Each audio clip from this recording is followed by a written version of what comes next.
This is Shaun Sport in podcast form. Oh, it's a good morning to catch up with our good friend Jonathan Brown because Browny, mate, made the headlines. If you watch On the Couch, which I do religiously to see the great man and his thoughts on the game, he was going bananas over some of the tackling.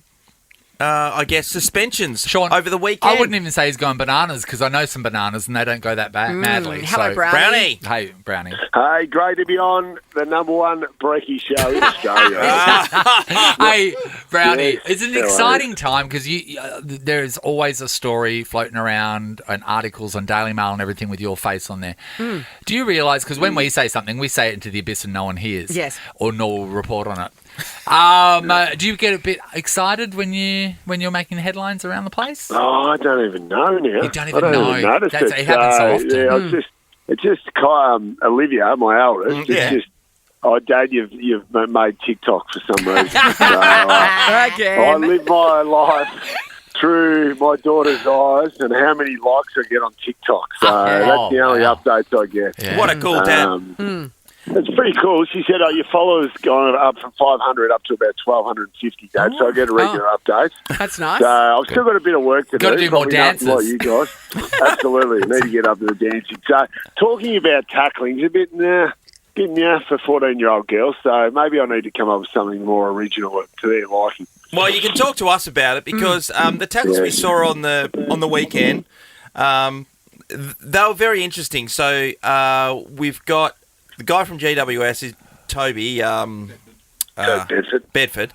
He was just chasing a guy, and it was Tim Taranto, former teammate of his, and he just tackled him and went into the ground, and he got 3 weeks. Like, it's just really hard to see. Charlie Cameron was the same. I've been away for a couple of days, so I've woken to the headlines of tackling is over, you can't tackle anymore. So was it a dangerous tackle, Brownie, or not? No, I don't think so. I think it was just tackling. Well,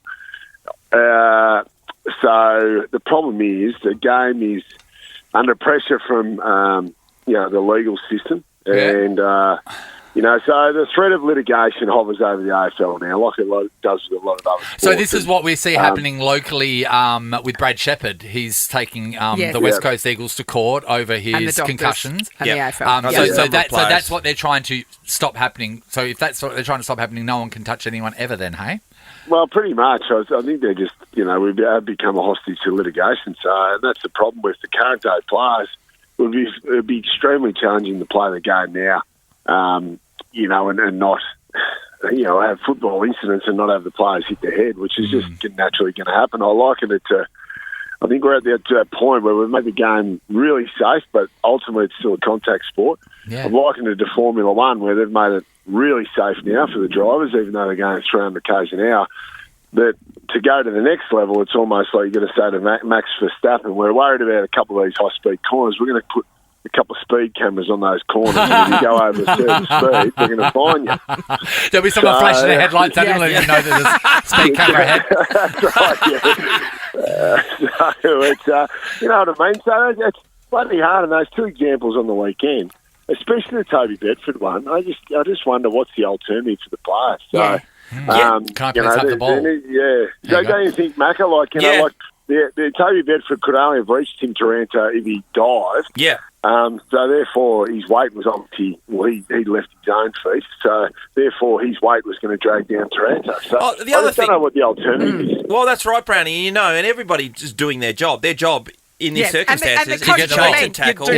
Put pressure on the opposition. It's like in Quidditch, Shaun, get the golden snitch. I mean, it does hark back to, remember it, and this was several years ago when Nick Natanui got done for laying what was essentially a perfectly legal tackle, but because of the size of him, it caused an injury to the player that he tackled, and he was suspended for it. Yeah, but on that circumstance, like if that was modern day now, he'd be gone all day long. I know, but they were saying he should have calculated his speed and weight and how that would have affected. It's like he's not calculating anything in that sense. They keep saying a reasonable player would have let this arm go, or they would have made a decision elsewhere. And you're like, it's in a split decision, and you've trained it all your life, and you know that if you're not you're trying to win a game of football, so you've got to chase and tackle and pressure, Brownie.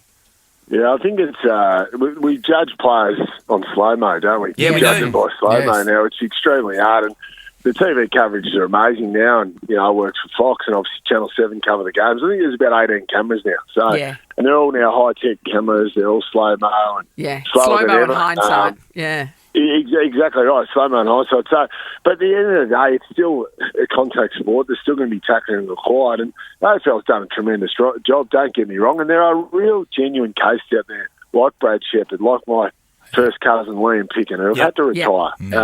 But that is unfortunately, that's going to be the collateral where there's genuine cases where these guys struggle. So the AFL needs to do a better job with working out what the insurances are and trying to come up with a better policy so players that are coming into the game and past players are well looked after if, in the scenario, they do end up with head knocks and do end up having lingering problems down the track. But we can't change the sport wholly and solely just because of some of these cases on the side. We've still got to keep the fabric of the game. It certainly seems like it's going to change. And you mentioned the non-contact, Nathan, the tackling thing. It does seem like we're going down the Gaelic football route. I'm just thinking, what would they do to stop this litigation? And would it be as simple as every year the players sign some contract saying they understand at that present time the threats of the game, and then they agree to play within those parameters within the next 12 months. So everyone's side, would that be a way that they could possibly? Well, my belief is that they're working hard on a policy with an insurer. Yeah. The players were covered for concussion, for career-ending concussion, but I'm not sure how much progress or how far down they've been able to get, because there's no insurances with our house or car or whatever it is. We know how expensive it is these days. So obviously AFL's trying to work through that. But in the meantime, they're trying to alter rules and change things because they want to be able to show in 5, 10, 15 years' time when they do get sued by players, inevitably they will get sued, which we've seen in current circumstances, that they are doing everything they possibly can to protect the current players and past players as well. So I think that's what, it's almost mitigation, isn't it? It's risk. It's sort of reputational risk, isn't it, for down the track. Now, hey, Browny, we on Friday are going to be having this awesome brunch with a bunch of our listeners, and they've been putting forward their signature dishes, right? 3 of them are going to be chosen, served at the lunch. We're going to pick a winner. Do you have something that you cook that everyone goes, oh, you got to try Brownie's thing, whatever? Brownie's. Oh, jeez. No. Yeah, no. What's the? I'm very good at homemade pizzas, but it's not really a brunch thing. It doesn't have to be a brunch thing because we eat dinner food for breakfast. Could be any time food, but do people go, Brownie's pizzas? I can do the homemade pizzas, and I can do. I'm the spinner. I'm a thrower up and a spinner. So you need a low ceiling. Bit of theatre. Absolutely. Yeah, absolutely. I've Dinner got and a show. I go to work. I'm a lefty, and it's all about you've got to catch the dough on the back of your palm, not on your fingers up, because obviously the fingers are going to go through the flour. Of course. That's right. Up she goes, and then you put it in. It's just magnificent. So voila. I'm not sure. Is voila Italian? No. Anyway, French. Whatever it is. Voila. But voila. So there you go. Homemade pizza. Homemade pizza. Brownie. Spun by Brownie. What about Kyle's? What's Kyle's go-to signature dish? No, she's let herself down in the kitchen of late. So nothing. I couldn't say she's got any standouts at the moment. You and Shaun review your wives the same way. The way you said that, a little bit softly. We had one of these listener parties, and I missed breakfast show the next day. I got a bit carried away with the listeners. Oh, did you? So just that be careful, does not surprise me at all. Brunch turned into like lunch, and then turned into dinner, and then turned into like kebabs on the way home. Brownie's bottomless brunch. Goes forever. Absolutely sideways. God, our listener things used to be loose. We did this one thing at a nightclub, right? And Mum and Dad came, Brownie. Anyway, and Dad was having the best time ever. Anyway, so then next minute, the event, everyone's leaving the event. A bunch of our listeners went back to my mum and dad's house to swim in the pool. Dad's at the back, sick and pissed with these listeners. It wasn't nearby. They were in the city. They were in Carrara. Anyway, good. Good luck to me in that one. His mum and dad would have a great time. You got one of the great rubber arms, Brownie. Doesn't take long to get you there. Doesn't at all. We love your work, Brownie. Thanks, mate. Really appreciate it. Right, take care. Good on you, mate. Shaun Sport in podcast form. Shaun Sport in podcast form. Right, let's go around the grounds. Harry Kewell, one of the greatest ever footballers, soccer players ever played for Australia. Yeah. He's tried his hand in coaching over the last decade, and it hasn't been too great. In fact, he just got fired from his J-League club, so that's the Japanese competition. Yokohama, yeah. So he's got the lemon and the sauce. They are 8 from 23 so far this season. He'd only been there for 8 months, though. That was a fairly, yeah. So he got paid out of his contract, or would he have been within a clause? No, they would have had to pay him out and move him on. Oh, that's exciting. I'd just love to be paid out one day. He's been sacked from a few teams over the journey, and he's only... I mean, I guess in soccer and is he coming to Perth Glory football, or what? They do get sacked and can find another job. Yeah. So we'll see how that I suppose, ends out with that one. Adam Simpson got let go, but yet he's an amazing coach. Yeah. So yeah, absolutely. One thing that's been on the news is Jessica Fox will be a part of the torch relay as it heads through into Paris. Yeah, okay, nice. Which is really interesting because her mum represented France, I think, in the Olympics previously, and that just took me back to the memory where I was asked by David Hatt, our CEO, if I would be the torchbearer when it came through Fremantle when the Olympics happened in 2000 in Sydney, and then I forgot about it and I never heard anything back, and the next thing you know, I'm down there and Tony Modder's running past with the torch because he was new to the club and he was a massive name. Yeah, he was pretty famous and he super went off hot. Went. Didn't we make you do your own torch? Yeah, we did. Yeah, we did. Yeah. It was a dolphin torch we got from Bunnings. No, you made a torch. Yeah, remember? but it had the dolphin torch on top. Yeah. So I made this big Gilly got involved. Yeah, and then Gilly's son dropped it and broke it. Yep, Gilly broke it. Absolutely. No, Gilly's son. Those dolphin torches are bloody They're great. They're great. And the Boomers had a good win this morning or last night when they played Serbia. So they played some really good NBA players. Paddy Mills, who was pretty terrible against the USA the day before, even though we only lost by, I think it was 6 points in the end.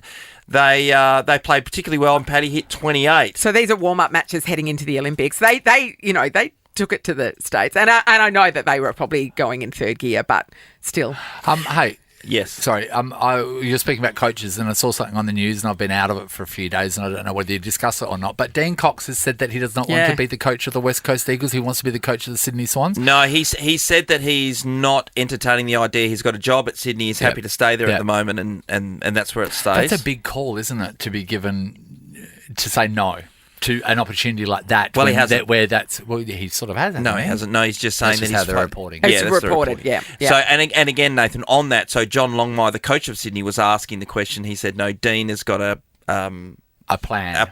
He's here. His focus is on here. Yep. He's a great coach. He'll get there. We'll want him to stay. All that kind of stuff. So which in they the future, would say, which is an interesting thing that you bring up because it seems like it could force Sydney's hand to say, okay, John, how long are you going to be around? Yeah, we have to promise Dean something. Yes. And just. I think it was a couple of days ago over in the Herald Sun in Melbourne, they actually had a big breakdown of Alistair Clarkson and the handover to Sam Mitchell as Hawthorn coach and how it all went wrong. So a couple of years ago when they... Sam Mitchell started as assistant, so picture him as being the Dean Cox. Alistair Clarkson was a bit worried about how things going. He thought he might have had enough. And then other teams, it was Collingwood who needed a coach. Nathan Buckley had moved on. They went, oh my God, we can't lose him. So the same with Dean Cox. Can we lose him? Yes. Let's have a chat about this. How about... Sam, we give you the Hawthorn job next season. Yep. And in the end, they did a deal with Alistair. They kind of agreed. And then whilst the two were coaching for the later 6 months, they started arguing because no one knew who was in charge. Yeah, it's awkward. Someone's isn't shaking charge of the future and the other person's trying to coach for the now and it just all went to shit. A lot. Yeah, Collingwood did the similar thing, didn't they? Yeah. With the handover with Nathan Buckley and Mick Malthouse. Yes, yeah. Where they made Mick Malthouse like a director of coaching, gave him some weird title that didn't really mean anything. No, but he wore a sash. Yeah, that said it. So I won't see what happens with Dean and whether it comes to the end of the season before they start talking to him. I'm sure they will. Anyway, that's it. Shaun Sport is a Nova podcast. For more great comedy shows like this, head to novapodcast.com.au.